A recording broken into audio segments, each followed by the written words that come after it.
who's using who here? Is is Putin using McGregor? Is McGregor using Putin? You don't have to go very far.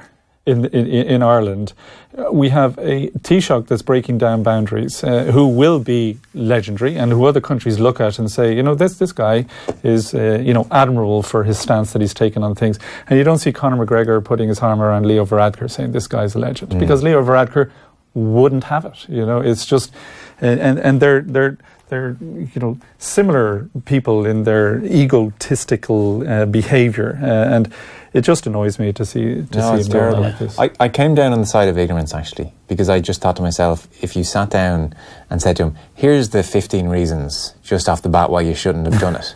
Right here, let's go through these.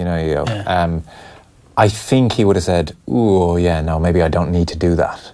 So I came down on ignorance, but geez, you got to be pretty ignorant to not know much about Vladimir Putin in 2018. Yeah, I think the interesting point of the piece as well was about Putin and about a fellow journalist reaction. Sweeney points out about this fellow journalist reactions to the World Cup itself, and how positive it was about Russia and how unquestioning certain people were about it. I mean, it's the oldest thing in sport, this process of image laundering, where someone will try and launder their image through an association with sport.